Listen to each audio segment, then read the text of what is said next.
नमस्कार, आप सबका स्वागत है रेड नेशन टीवी में। उमरांसू में कुछ दिन पहले ही एक घटना घटा। एक महिला के ऊपर एक महिला का मर्डर हुआ, उसके साथ बलात्कार हुआ, इस तरह के आरोप निकले। यह उमरांसू का लंकू में घटने वाला घटना, जिसमें बी इंगतिपी नाम की जो महिला है उनके साथ बर्बर हत्याकांड हुआ उमरांसू में, जिससे उमरांसू और पूरे डिमा हासाओ, पूरे कार्बी आंगलॉन्ग के जो महिला है खास करके, वो बहुत ज़्यादा गुस्से में आ गए थे। सभी लोग बहुत ज़्यादा चिंतित थे अपने सेफ्टी को लेके। महिलाएं खास करके बहुत चिंतित हो गई थी कि इन जगहों पे अब सेफ्टी का क्या होगा।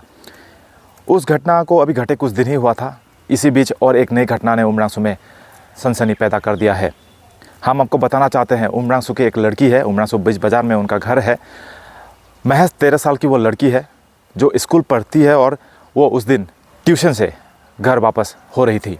ये घटना है 15 अगस्त का। अब मैं यहाँ पे बता दूँ आपको 15 अगस्त को किस लिए वो ट्यूशन गई थी और किसने वो ट्यूशन किया था उस हॉलीडे के दिन, उसका पता नहीं चला है। लेकिन उसके कहे अनुसार, उसके जो मंतव्य था उसके अनुसार, वो ट्यूशन से घर लौटने के समय रास्ते में एक लड़का से मिला।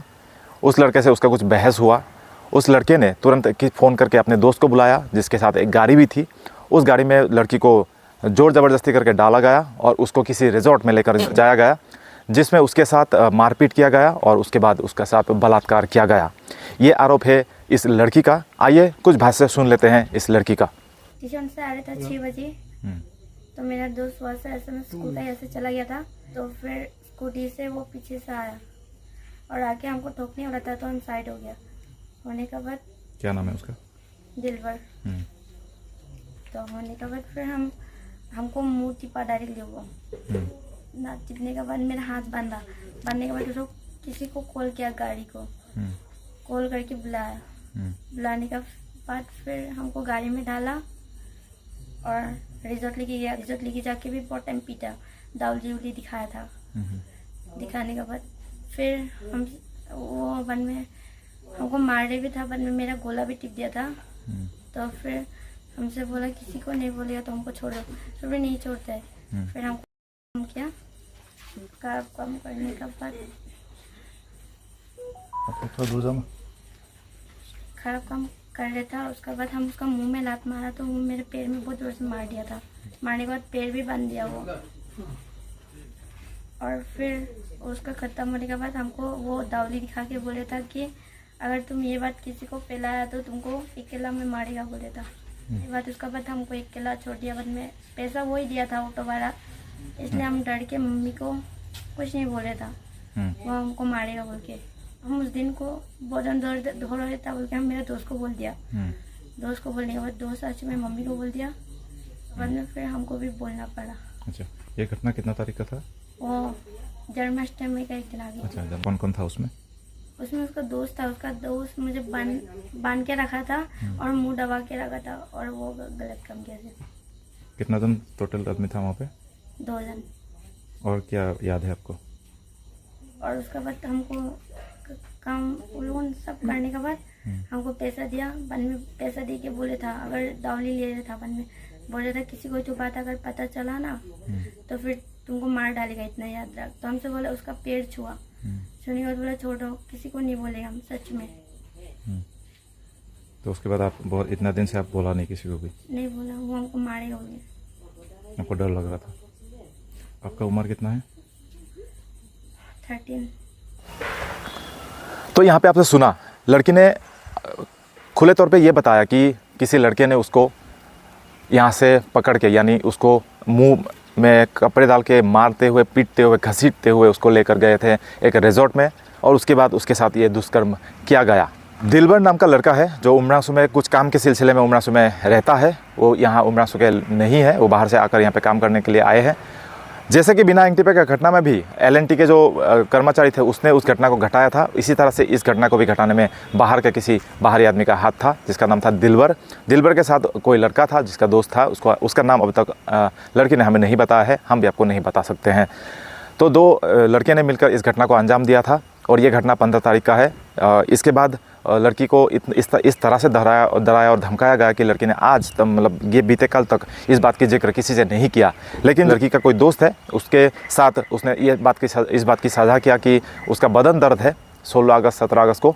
तब उस लड़के ने पूछा कि क्यों आपका बदन दर्द क्यों हो रहा है। तब जाके लड़की ने उसको पूरी कहानी बताई और उसके बाद वो जो उसका दोस्त है उसने लड़की की माता पिता को इस बात की ये कहानी सुनाई। उसके बाद इस बात का पता चला, हमें भी इस बात का पता तभी चल पाया। इस घटना को बीते हुए अभी काफ़ी समय हो चुका है, लेकिन कल इसके बारे में पता चला है। और उसके बाद उसके जो पेरेंट्स है, लड़की की जो पेरेंट्स है, उन्होंने उमरासू पुलिस स्टेशन में जाकर इस बात की कंप्लेंट दर्ज करवाई है। 6 बजे वो वहाँ से मतलब जब ट्यूशन का छुट्टी हो गया वो आ रहा था। आने के बाद में वो लड़का से शायद थोड़ा जान पहचान था होगा, बात कर रहा था। बात करते करते क्या किया, उसको ज़बरदस्ती गाड़ी में खींच के डाला। उसके बाद में गोलफील्ड में ले गया, लेकिन गाड़ी का नंबर पता नहीं है। वो गोलफील्ड जाने वाला रास्ता में शायद सीसी कैमरा होगा, उसमें आप लोग चेक करने से गाड़ी मिल जाएगा। और लड़की को मुंह बांध के, हाथ पैर बांध के, दाव दिखा के उसको ज़बरदस्ती रेप किया है। अभी वो लड़का भागा हुआ है, हम लोग थाना में गया है। थाना वाला क्या एक्शन लेना चाह रहा है वो हम लोग को पता नहीं। अभी पुलिस थाना में गया है, एफआईआर दर्ज किया है, सब कुछ हो गया। सब कुछ पुलिस अभी तक क्या बोला है? अभी तक तो तलाश कर रहा है लेकिन नहीं पकड़ पा रहा है। और पुलिस भी तुरंत इस एक्शन में आ गई है और अब दिलवर को ढूंढा जा रहा है। यहाँ पे बता दूँ, दिलवर इस घटना को घटाने के बाद कल तक उमरासू में ही था, लेकिन कल इस घटना के बारे में जब उसको पता चला कि ये बात अब पुलिस स्टेशन तक पहुँच चुकी है, उसके बाद वो यहाँ से फरार हो चुका है और अब पुलिस उसे ढूंढने की कोशिश लगातार कर रही है। यहाँ पे मैं बता दूँ, भारत सरकार का एक मोटो है, बेटी पढ़ाओ बेटी बचाओ। एक बेटी पढ़ने के लिए गई थी और उसको बचाया नहीं जा पाया। उमरासू से इस जगह पे इस तरह का घटना को घटे हुए हमने कभी नहीं देखा, कभी नहीं सुना था, लेकिन अब धीरे धीरे से इस तरह का घटना लगातार होने लगी है उमरासू में। तो यहाँ एक सवाल बनता है कि लोग जो बाहर से आते हैं वो कितना सुरक्षित है उमरासू के लोकल लोगों के लिए, कितना वो विश्वसनीय है उमरासू के लोकल लोगों के लिए, कितना वो सेफ है उमरासू के लोकल लोगों के लिए। इस बात की जानकारी देने में हमें बहुत दुख महसूस हो रहा है कि इससे एक नेगेटिव इम्पैक्ट पड़ता है उमरासू के लिए, लेकिन हर बात को इस तरह से छुपाया नहीं जा सकता। एक जिम्मेदार पत्रकार होने के नाते, जिम्मेदार एक चैनल होने के नाते रेड नेशन टीवी इस बात को आपके सामने रख रही है। वजह यह है कि इस तरह से जो लोकल हमारी जो लड़कियां हैं यहाँ पे, अगर उसको इस तरह के दौर से गुजरना पड़े, वो पढ़ने के लिए जाए, स्कूल से उसका किडनैप करके उसको बलात्कार कर दिया जाए, ट्यूशन से निकले उसको किडनैप करके बलात्कार कर दिया जाए और उसको छोड़ दिया जाए, तो इस तरह का घटना को किसी भी तरह से कम रेड नेशन टीवी इसको एक्सेप्ट नहीं करने वाली है और आपके सामने ये बात को ज़रूर रखेगी।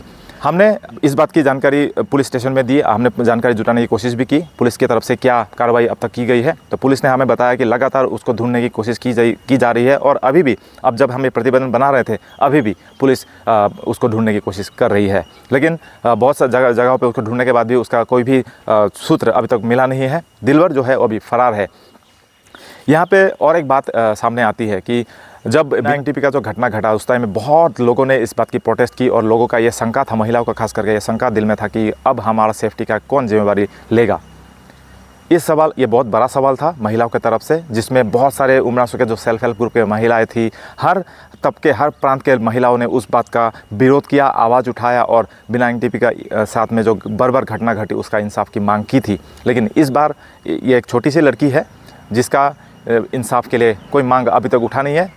अभी हम उम्मीद करते हैं इस प्रतिवेदन के बाद आप लोग इस बात का विचार ज़रूर करेंगे और इस वीडियो को ज़रूर फैलाएंगे ताकि लोगों में अवेयरनेस फैले। और लड़कियां जो अकेली घूमती है, अकेली यहाँ वहाँ घूमती रहती है, तो उनको भी एक सेफ्टी का पता चले, उनके पेरेंट्स को भी थोड़ा सा अवेयरनेस मिले और लोग भी जो है उमरासू के जागरूक लोग हैं वो भी इन बातों का ख्याल रखें। बेटी किसी की भी हो, अगर वो रास्ते पर है तो उसका सेफ्टी का थोड़ा सा ध्यान रखना हम सभी का जिम्मेवारी है। हम सभी को थोड़ा सा इस बात का ख्याल रखना पड़ेगा। अगर रास्ते में चलते हुए किसी भी लड़की को देखें तो उसका एक सेफ डिस्टेंस तक आप ज़रूर नज़र रखें, देखें कि क्या करने वाली है, कहाँ जा रही है, कहाँ क्या करने वाली है। इन बातों का अगर हम ख्याल नहीं रखेंगे तो इस तरह का घटना फिर से घटता रहेगा उमरासू में और हम बार बार इस तरह का खबर आप तक पहुंचाते रहेंगे, जो कि हम बिल्कुल नहीं चाहते हैं। आपने अब तक रेड नेशन टीवी को देखा, उसके लिए बहुत बहुत धन्यवाद।